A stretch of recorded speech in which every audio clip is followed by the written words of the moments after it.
Hello दोस्तों, welcome back to the channel Srishti study point. और आज हम यहाँ पर यूपी ट्रिपल एससी के थ्रू जो पेट की परीक्षा होती है उससे रिलेटेड यहाँ पर मॉडल पेपर सॉल्व करने वाले हैं। आप सभी को पता है 28 और 29 अक्टूबर 2023 को पेट का एग्ज़ाम होने वाला है और इस उद्देश्य से ये वाली वीडियो बहुत इंपॉर्टेंट है। इससे रिलेटेड मॉडल पेपर और भी चैनल पर आप जाके देख सकते हैं। बिल्कुल इसी पैटर्न में आपको अपना एग्ज़ाम का पेपर देखने को मिलेगा, तो इस वीडियो को पूरा देखिएगा बिल्कुल ध्यान से, एक एक क्वेश्चन को। अगर आपको वीडियो अच्छी लगे तो लाइक कीजिएगा, चैनल पर नए हो तो सब्सक्राइब भी कर लीजिएगा। इससे रिलेटेड जो भी न्यूज़ आएगी पेट से वो मैं आपको अपडेट करती रहूँगी। यहाँ पर ये देखिए, पहला क्वेश्चन है, निम्नलिखित में से किसने शून्य के सिद्धांत को प्रतिपादित किया? तो इसका उत्तर है आर्यभट्ट ने। किसने शून्य के सिद्धांत को प्रतिपादित किया था? आर्यभट्ट ने। अगला क्वेश्चन है कि निम्नलिखित में से सिंधु घाटी स्थल पाकिस्तान में है। कौन सा सिंधु घाटी स्थल? एक इनमें से पाकिस्तान में है। ठीक है, सिंधु घाटी सभ्यता से रिलेटेड है ये। तो हड़प्पा जो है वो पाकिस्तान में है, जबकि लोथल जो है वो गुजरात में है, मैं आपको बता दूं। और इसके बाद कालीबंगा जो है वो राजस्थान में है। राजस्थान में हड़प्पा सभ्यता से रिलेटेड है। और आलमगीरपुर जो है वो उत्तर प्रदेश से रिलेटेड है। ठीक है, तो ये सब इस तरह के क्वेश्चन जो है आपको सिंधु घाटी सभ्यता से देखने को मिल सकते हैं। अगला क्वेश्चन है, हर्षवर्धन के काल में भारत आने वाले चीनी तीर्थयात्री कौन थे? इनका नाम पूछा है, तो ये हेंग त्सांग थे। हेंग त्सांग भी इन्हें कहते हैं। ठीक है, तो ये थे चीनी यात्री, इसको रट लीजिएगा, जिससे कि आपको जो है इस तरह के जितने भी तीर्थयात्री जो भी आए थे भारत में उन सब से रिलेटेड क्वेश्चन अगर आता है तो आप उसको अच्छे से कर पाएँ। अकबर के प्रसिद्ध राजस्व, ठीक है, राजस्व मंत्री कौन थे? जो कि राजस्व मान जो कर वसूलते थे उनके बारे में हो रहा है। तो ये टोडरमल थे। कौन थे? टोडरमल जो थे वो राजस्व मंत्री थे। अकबर के जो नवरत्न थे उनको याद कर लीजिएगा। नवरत्न माने उनके 9 ऐसे सदस्य थे मंत्री के रूप में और दूसरे रूप में, जो कि बड़े इंपॉर्टेंट थे उनके लिए, उसको याद कर लीजिएगा। अगला है, 1757 में प्लासी के युद्ध में सिराजुद्दौला को किसने धोखा दिया था? ठीक है, तो यहाँ पर इसका उत्तर आपको देखने को मिल जाएगा मीर जाफ़र ने। ठीक है, मीर जाफ़र ने जो है सिराजुद्दौला को धोखा दिया था। और प्लासी का, बक्सर का सारे युद्ध ढंग से पढ़ लीजिएगा, किस किस के बीच हुए थे। इस टाइप के क्वेश्चन आपको देखने को मिल जाएंगे। ज़्यादा डीप क्वेश्चन इसमें नहीं आते हैं। मैन जो प्रीवियस ईयर के पेपर हैं वो भी चैनल पर है, आप जाके देख सकते हैं। गांधी जी ने निम्नलिखित कारण से असहयोग आंदोलन जो है वापस ले लिया था।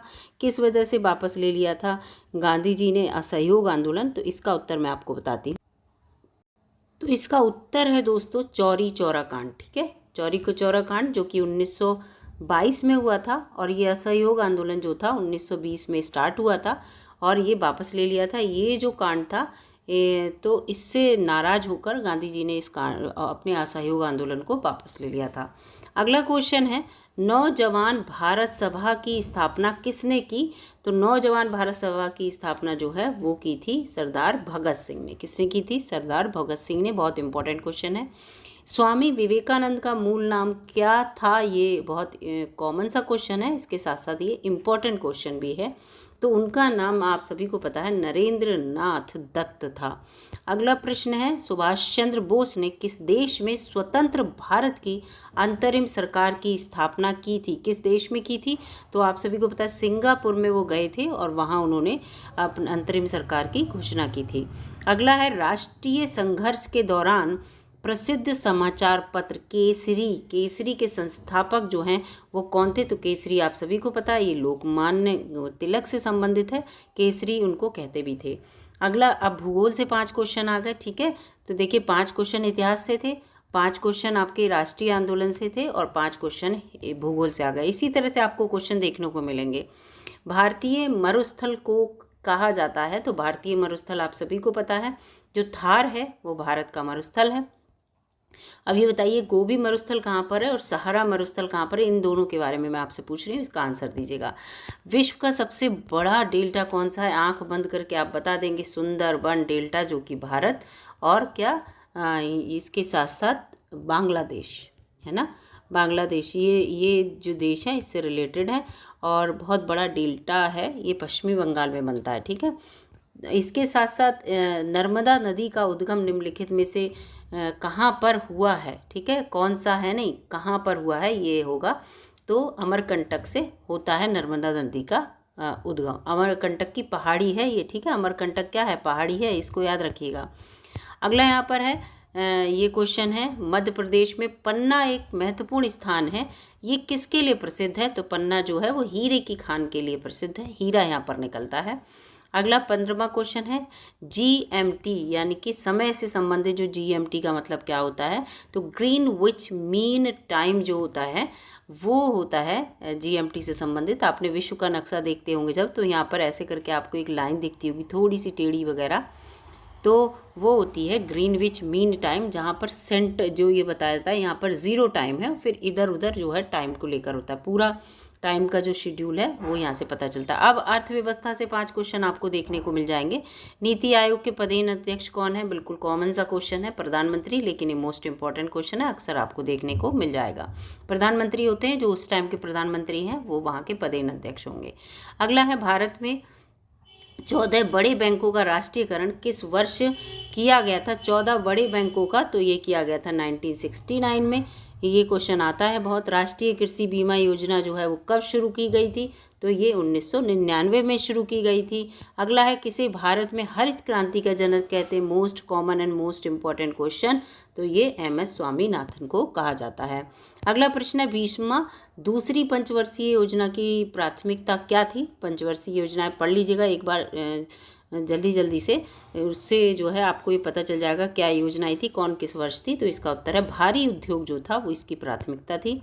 अगला आप देखिए, ये संविधान से आ गए, पॉलिटी से क्वेश्चन आ गए, 5 क्वेश्चन इससे रिलेटेड आएंगे और बहुत इंटरेस्टिंग जो है इसके क्वेश्चन रहते हैं, ठीक है। भारतीय संविधान सभा के अध्यक्ष कौन थे? तो आप बता दीजिएगा इसके अध्यक्ष कौन थे। भारतीय संविधान समिति के, सभा के नहीं, तो इसके डॉक्टर BR अम्बेडकर थे। संविधान लिखने को लेकर इन BR अम्बेडकर को क्या मानते हैं हम लोग? मोस्ट इम्पॉर्टेंट रोल अदा किया इन्होंने। अगला क्वेश्चन है, संविधान में मूल सिद्धांत को कब शामिल किया गया? तो संविधान में मूल सिद्धांत को जो है 1976 में शामिल किया गया था। अगला प्रश्न है, राज्य में सरकारी परिषद के प्रमुख कौन होते हैं? तो राज्य के मुख्यमंत्री जो हैं सरकारी परिषद के प्रमुख होते हैं। भारतीय संसद के ऊपरी सदन को क्या कहते हैं? तो राज्यसभा कहते हैं, और निचली सदन जो होती है वो लोकसभा होती है, याद रखिएगा, ठीक है। ऊपरी सदन को राज्यसभा कहते हैं, लोकसभा हमेशा निचली सदन होती है, जबकि सबसे ज़्यादा काम जो होता है वो लोकसभा में ही होता है। निम्नलिखित में से कौन सा एक पंचायती राज संस्थान नहीं है? तो ग्राम समिति जो होता है वो पंचायती राज संस्थान के अंतर्गत नहीं आता, जबकि ग्राम सभा, ग्राम पंचायत और न्याय पंचायत ये सब पंचायती राज से रिलेटेड होते हैं, ये ग्राम समिति नहीं होता। अब देखिए, विज्ञान के क्वेश्चन आ गए 5 आपको। वास्तुशिल्प सिद्धांत का क्या काम होता है? तो ये जो इसका काम है न्यूटन का तीसरा नियम इससे रिलेटेड है। अगला इसमें क्वेश्चन है कि वाहन के पीछे से आने वाली वस्तु को देखने के लिए उपयोग करते हैं, किसका उपयोग करते हैं? जब हम वस्तु को पीछे से देखते हैं तो हम उत्तल दर्पण आपका लगा रहता है उसमें, ठीक है। वाहन के पीछे से आने वाली वस्तु को देखने के लिए जो आपका एक दर्पण लगा रहता है वो इसी से रिलेटेड है। अगला यहाँ पर क्वेश्चन है, आटा किसका मिश्रण है? तो आटा जो है वो हाइड्रोकार्बन का मिश्रण है, ठीक है। और इसके साथ साथ प्लास्टिक जो होती है वो भी हाइड्रोकार्बन होती है। निम्नलिखित में से सबसे बड़ा जीवित पक्षी पूछा कौन सा? तो जीवित पक्षी इस समय शुतुरमुर्ग जो है वो सबसे बड़ा है। अगला है, हमारे शरीर में कुल कितनी हड्डियां होती हैं? आप सभी को पता है 206 हड्डियां होती हैं। और इसके साथ साथ बच्चे में अगर पूछी जाए तो आप 300 बताइएगा। बच्चे में कुल 300 हड्डियां लगभग होती हैं, लेकिन वयस्क में पूछा जाए, यहाँ पर लाइक इन्होंने आइडेंटिफाई नहीं किया है, मतलब इसको डिफ्रेंशिएट नहीं किया है कि वयस्क में 206 लेकिन बच्चे में 300 हड्डियाँ होती हैं, इसको याद रखिएगा। अब ये गणित से रिलेटेड क्वेश्चन आ गए, ये मैं आपको बस बता दे रही हूँ, ये आप सॉल्व कर लीजिएगा देख के। 1 घंटे का दशमलव 1 सेकेंड में क्या होता है? तो इसका उत्तर होगा यहाँ पर ये तीसरा जो आपको उत्तर 0.00027, ठीक है। यहाँ सॉल्व करके भी दिखा रखा है ये। इसके बाद जो है, एक फल विक्रेता के पास कुछ सेब थे, वह 40% बेच देता है उन सेब को। फिर इसमें पूछा जा रहा है कि 40% बेच देने के बाद अभी भी उसके पास 420 सेब बचे हुए हैं, मूल रूप से उसके पास कितने सेब थे? मतलब जो खरीद के लाया था तो कितने थे? 40% बेच देने के बाद हमें पता है उसके बाद 420 रह गए हैं, तो ये है कुल कितने सेब थे, तो ये पूछा गया है यहाँ पर। तो ये 60% सेब हो जाएंगे ना, 420 जो हैं ये 60% सेब हैं, 60% बराबर 420 हो जाएंगे। इस तरह से इसको आप सॉल्व करेंगे पूरा। यहाँ पर देखिए पूरा ये लिखा है, देखो 60% इक्वल टू 420 और ये 420 इंटू 100/60। ठीक है, इस तरह से इन्होंने सॉल्व किया है। तो पूरे 700 उनके पास सेव थे। इसका वर्गमूल पूछा है, तो इसका वर्गमूल जो है 253 है, आपको निकालना पड़ेगा वर्गमूल। और इसके बाद ये पूरी संख्या यदि 5a इक्वल टू इतना, तो इसकी कैलकुलेशन यहाँ पर पूछी है। तो a की वैल्यू अगर आप निकाल लेंगे तो a की वैल्यू आ जाएगी ये अपॉन 5, इस तरह से आ जाएगी। आप इसे कट करेंगे तो इस जगह पे a की वैल्यू पुट कर देंगे तो आपका आंसर आ जाएगा। अगला है एक सुपरमार्केट की दुकान की बिक्री लगातार 5 महीने से 6,435 रुपये और 6,927 रुपये, 6,855 रुपये, 7,230 रुपये, 6,562 रुपये है। छठवें महीने में इसकी कितनी बिक्री होनी चाहिए कि ताकि औसत बिक्री इतने रुपए हो। तो ये सब है, 5 महीने की बिक्री बताइए इतनी है, लेकिन छठवें महीने में कैसे बिक्री करी जाए कि औसत बिक्री इतनी हो। तो इसका पूरा सॉल्व किया हुआ और इसके 4,991 रुपये दिया है पूरा, इसको सॉल्व कर रखा है। अब हिंदी के 5 क्वेश्चन आ गए। व्यवहार का संधि विच्छेद क्या होगा, आप बताइए व्यवहार का क्या होगा। बहुत ही कॉमन सा ये होगा वी आभार। ठीक है, हिंदी की वीडियो चैनल पर आप जाके देख सकते हैं, डिटेल में पढ़ना हो तो। वक्ता शब्द का विलोम क्या होगा, तो वक्ता कौन होता है, बोलने वाला। तो श्रोता कौन होता है, सुनने वाला। तो श्रोता इसका विलोम होगा। रात में विचरण करने वाले जीव को क्या कहते हैं, निशाचर कहते हैं। कहते नहीं निशाचर हो क्या, रात में चल रहे हो। आंसू पीकर रह जाने का मतलब क्या होता है, आंसू पीकर रह जाना, अपना अंतिम दुख भी सह लेना और किसी को पता न लगना। 40वां क्वेश्चन है, निम्नलिखित में से शुद्ध वाक्य का चयन कीजिए। तो ऑफिस में हर एक की चर्चा हो रही थी। हर एक की चर्चा क्या है, ये मतलब मेरी बहन घर जा रही है, ये ठीक है। मैन्युफैक्चरिंग इंग्लिश का वर्ड आगे बीच में होने, ये गलत है। तो इसका दूसरा उत्तर सही होगा। अगला जनरल इंग्लिश से रिलेटेड आ गया, पैसेज है, पे को पढ़ना है और आंसर देना है। A story tells that 2 friends were walking through the desert. रेगिस्तान में चल रहे थे। During some point of journey they had an argument and one friend slap the other. एक ने थप्पड़ मार दिया दूसरे दोस्त को उसके फेस पर। हु गॉट स्लैप्ड हर्ट, वो हर्ट हुआ। विदाउट, उसने कुछ नहीं कहा। और उसने रेत पे लिखा today my best friend slapped me in the face, उसने मेरे चेहरे पे मारा। दे केप्ट ऑन वॉकिंग अल्टिन they found oasis where they decided to take a bath. One who had slept got stuck in a mire and starting drawing. इस तरह से ये पूरा लिखा है। Saved him recover near drawing he wrote है। उसने पत्थर पे लिख दिया और उसने रेत पे लिखा था। तो इसमें यही वो स्टोरी है, पत्थर पे लिखा हुआ कभी नहीं मिटता, रेत पे लिखा हुआ मिट जाता है।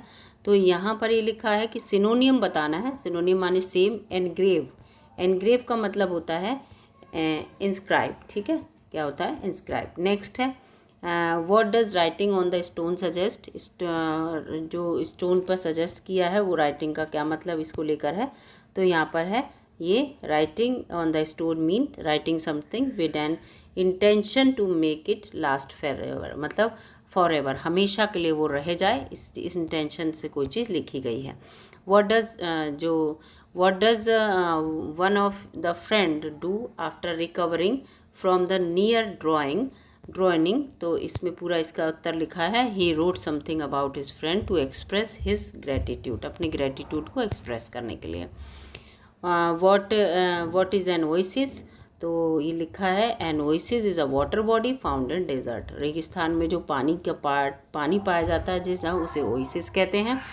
ठीक है, अगला है why did the friend who got hurt. अगला यहाँ पे क्वेश्चन है why did the friend got hurt right on the cent, जिसने उस पर लिखा रेत पर।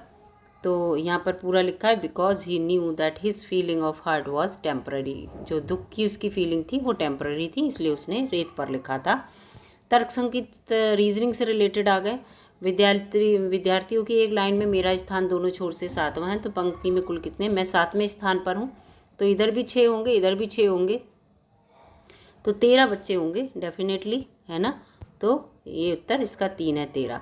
एक लड़के की तस्वीर की ओर इशारा करते हुए सुरेश ने कहा, कोई तस्वीर है, सुरेश यहाँ पर कह रहे हैं कि वह मेरी माँ के इकलौते बेटे का बेटा है।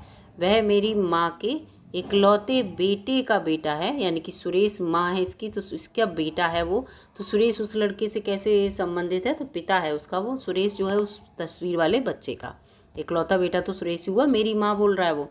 अगला क्वेश्चन है यदि एक देश ने अपना विजय दिवस मंगलवार 5 जनवरी 2021 को मनाया है तो वे अपना विजय दिवस उसी दिन कब मनाएंगे, दोबारा उसी दिन 5 जनवरी मंगलवार हो और 5 जनवरी हो, तो वो कब मनाएंगे, तो ये यहाँ पर है 5 जनवरी 2027 में बिल्कुल मंगलवार पड़ेगा 5 जनवरी को, ठीक है, उनके अकॉर्डिंग। तो ये इन्होंने पूछा है, ठीक है। कभी कभी होता नहीं बर्थडे, हम जिस दिन जन्म लिया हो और कहते हैं कि बर्थडे देखिए ये मंडे को ही जन्म हुआ था, आज इसका बर्थडे भी मंडे को ही है, तो इसी वही बात है, कितने सालों बाद पड़ता है, ठीक है। तो इस चीज़ को निश्चित कोड में मंकी को हम ये लिख रहे हैं, तो उस कोड में टाइगर को कैसे लिखा जाएगा, तो इस कोड को आप देखिएगा कौन सा जो अल्फ़ाबेट है किसको लेकर हटाया गया है 49 का, तो यहाँ पर इसका उत्तर ये QDFHS होगा, ठीक है।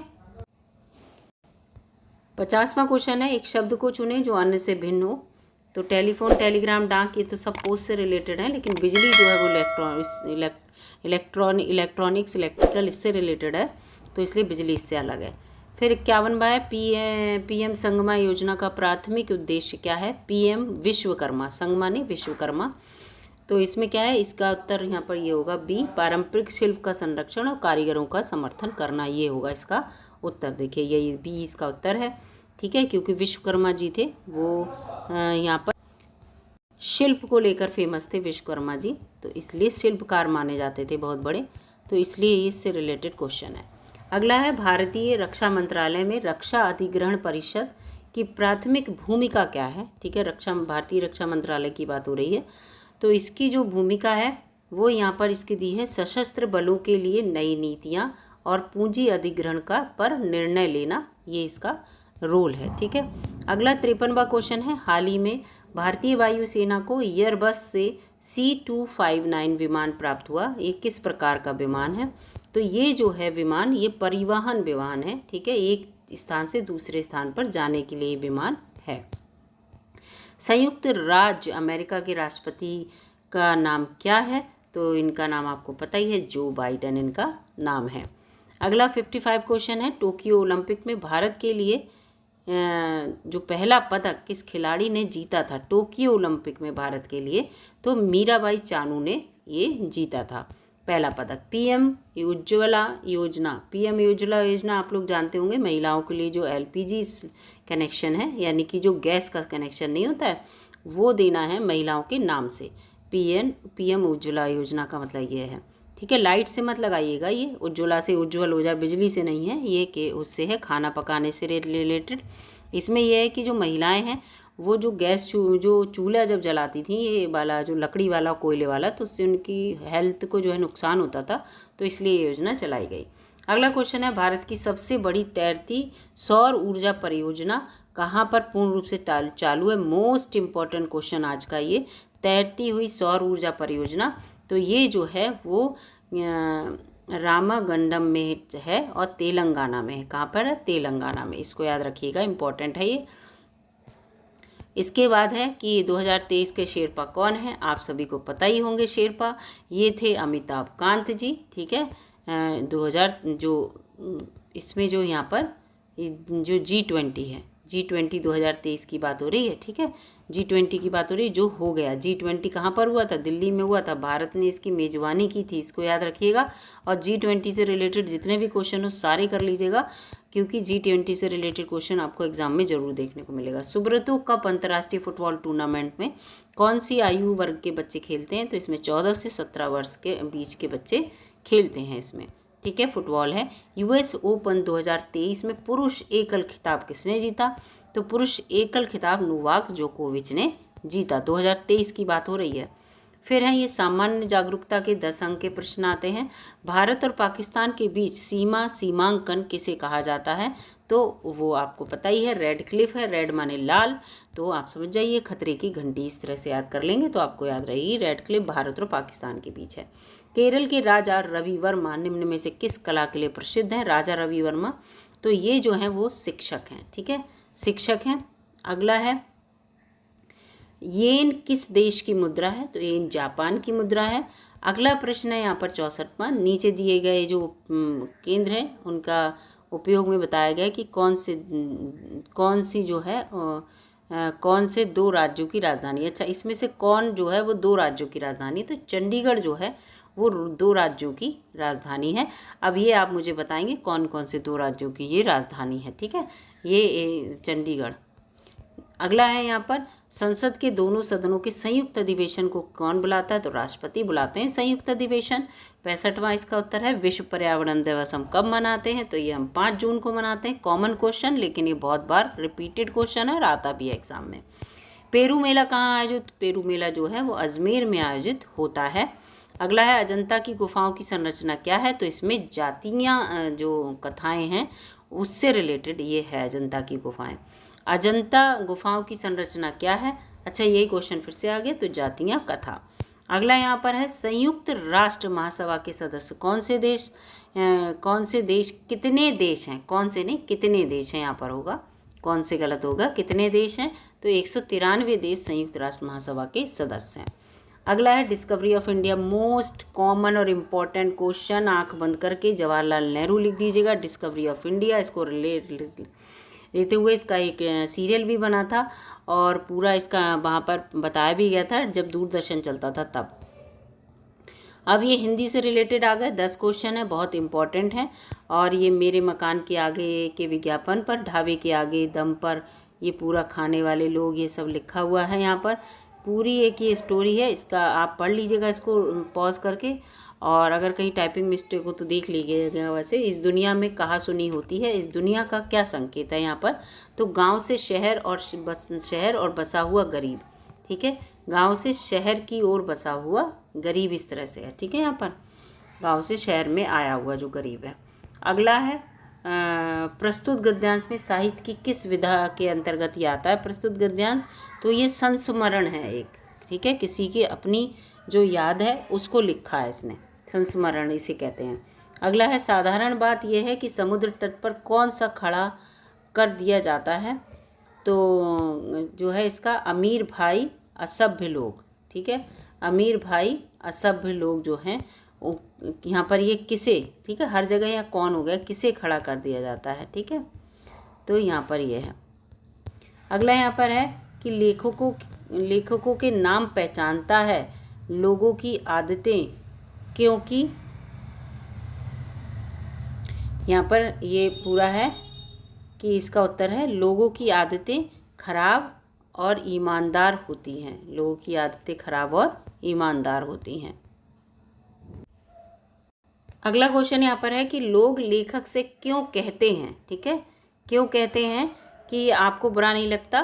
तो इसको लेकर वो कहते हैं, वे लोग उसके आसपास के इलाके में रहते हैं इसलिए वो कहता है कि आपको बुरा नहीं लगता, आपके, क्योंकि जो ढाबा था उसके इलाके के पास में था, लोग आते जाते रहते थे, तो इसको लेकर इन्होंने कहा। गद्यांश 2 यहाँ पर दे रखा है, इसमें संसार को बढ़ावा देने का क्या अर्थ है? तो दुनिया को बेहतर बनाना इसका अर्थ है यहाँ पर, ठीक है। इसका उत्तर दुनिया को बेहतर बनाना है, बढ़ावा देना। अगला है, गद्यांश में आदर्श शिष्यों की गुणों की चर्चा क्या है? तो नियमावली का पालन करना, ये दे रखा है इसको।